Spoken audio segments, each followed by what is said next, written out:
Now we are moving on towards a definitive diagnosis, in this case of dementia.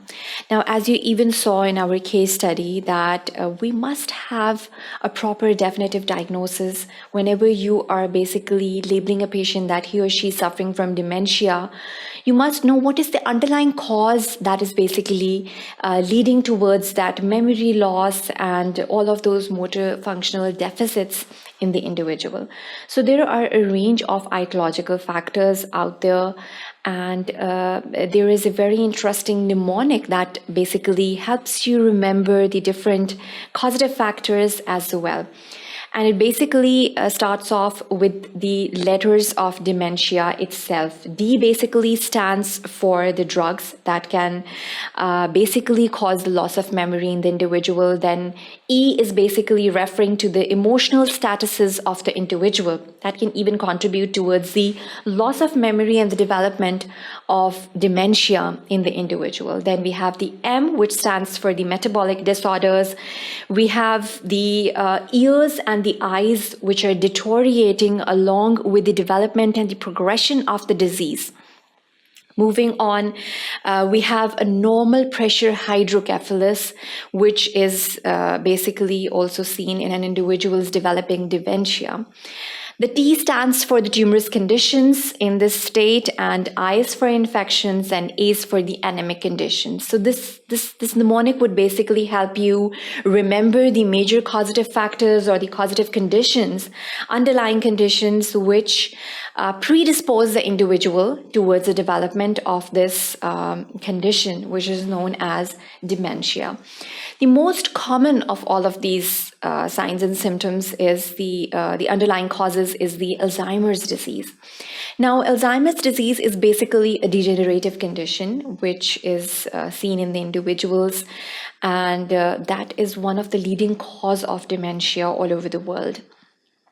Then we have alcoholism, and obviously a lot of other drugs, heavy metal poisoning, as well as carbon monoxide poisoning. People usually present with an episode of memory loss as well as cognitive impairment as well. Vascular dementia, in which there is some sort of a cerebrovascular accident which is suspected. It can be either a state of infarction, or either it can be an increase in the blood pressure which results in the hemorrhagic conditions and brain death.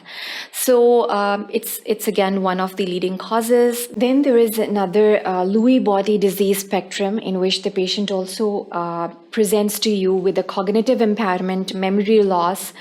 There are also specified visual disturbances that are associated with this kind of a condition.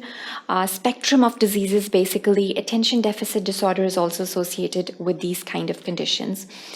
Then we have the multi-infarct states, when a specific area of the cerebral cortex is affected. That is going to basically encompass a certain clinical picture, and whatever area is affected, if it is affecting the language area or either it is affecting the motor area, those symptoms would be enhanced in that individual.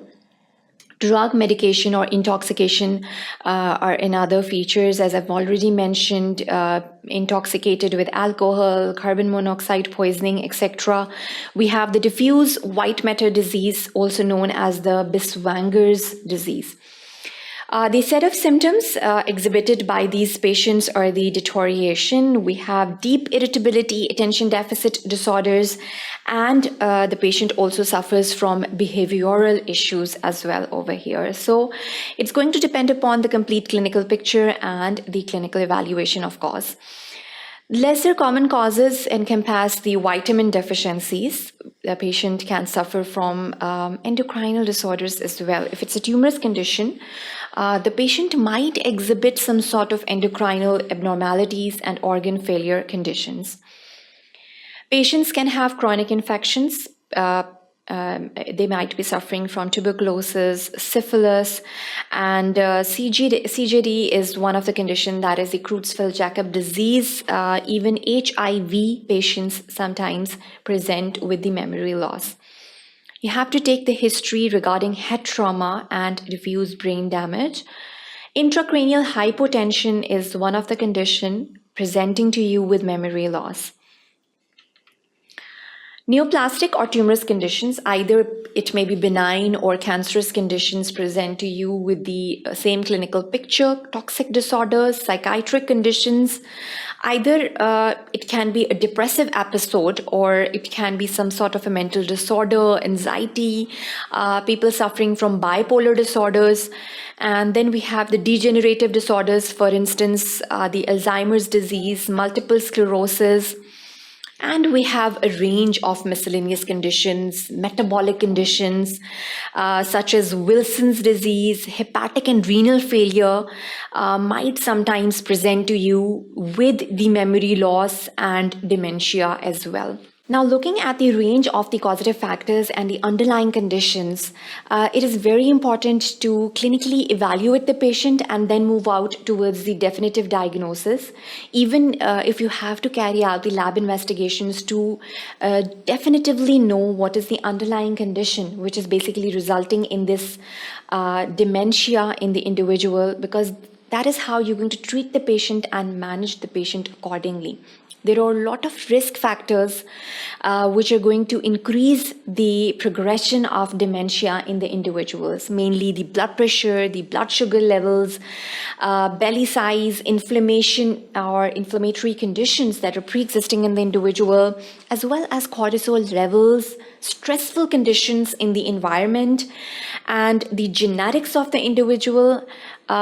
Last but not the least, we have a sedentary lifestyle, which is also contributing towards the progression of this particular loss of memory, and motor abilities are also affected in the individual. So you would be basically ruling out the risk factors as well as the underlying medical conditions in the individual as well.